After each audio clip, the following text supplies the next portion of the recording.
राजकीय महाविद्यालय सज्जनगढ़ के सभी नियमित विद्यार्थियों का हार्दिक अभिनंदन। आज हम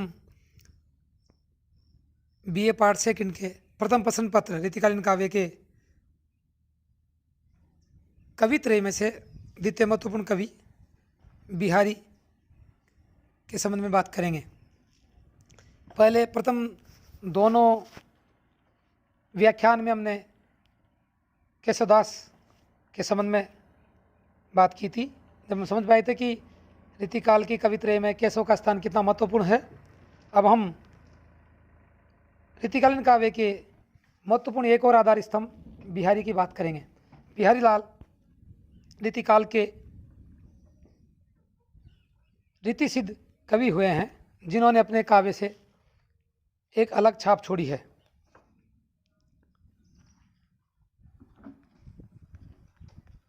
रीतिकाल की तीनों जो परिपाटियां हैं, रीति सिद्ध, रीतिबद्ध और रीति मुक्त, उनमें से बिहारी रीति सिद्ध परिपाटी का अनुसरण करते हैं, जहां उन्होंने अनेक उदाहरण दिए लेकिन कोई लक्षण ग्रंथ नहीं लिखा। वहीं रीतिबद्ध कवियों ने लक्षण ग्रंथ भी लिखे, उदाहरण भी दिए। और एक और परिपाटी थी जो रीति मुक्त की थी, जहां उन्होंने मुक्तक रूप में अपना काव्य लिखा, जिसके गणान महत्वपूर्ण कवि हैं। रीतिकाल के तीनों कवियों में से हम आज द्वितीय कवि बिहारी की बात कर रहे हैं। बिहारी के जीवन परिचय के बारे में बात करें तो बिहारी लाल का जन्म संवत 1595 में ग्वालियर में हुआ। वे माथुर चौबे थे।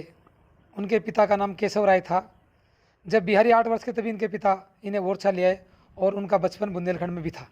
इनके गुरु नरहरि दास थे और युवावस्था में ससुराल मथुरा में व्यतीत हुई, जैसा कि इनके निम्न दोहे से ये बात सिद्ध होती है। जन्म गवालियर जानिए खंड बुंदेले बाल, तरुणाई आई सुगर मथुरा बसी ससुराल। जयपुर नरेश सवाई राजा जयसिंह अपनी नई रानी के प्रेम में इतने डूबे रहते थे कि वे महल से बाहर भी नहीं निकलते थे और राजकाज की ओर कोई ध्यान नहीं दे रहे थे। मंत्री आदि लोग इतने बड़े चिंतित थे कि राजा से कौन खे, किसी में इतना सामर्थ्य नहीं था। किंतु बिहारी ने यह कार्य अपने ऊपर लिया और राजा के समक्ष एक ऐसा पद्य सुनाया जो निम्नवत है।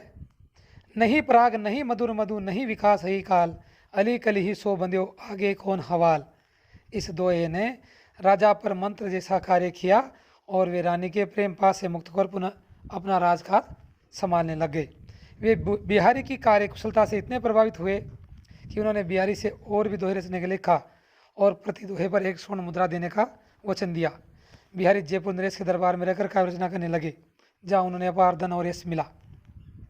बिहारी के नीति विषयक दोहों में वस्तुतः सरसता रखना कठिन होता है, फिर भी उनका उक्ति औचित्य और वचनोक्ता के कारण उनका चारु चातुर्य चमत्कार इतना प्रभाव उत्पादक था कि सभी का ध्यान अपनी ओर आकर्षित करता था। बिहारी ने इनमें सरसता लाने का सराहनीय प्रयास किया है।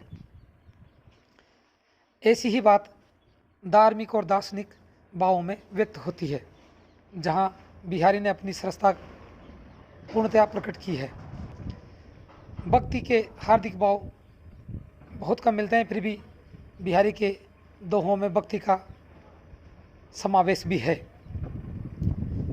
श्रृंगार, भक्ति और नीति, ये त्रिवेणी बिहारी के काव्य में अपार रूप से बही है।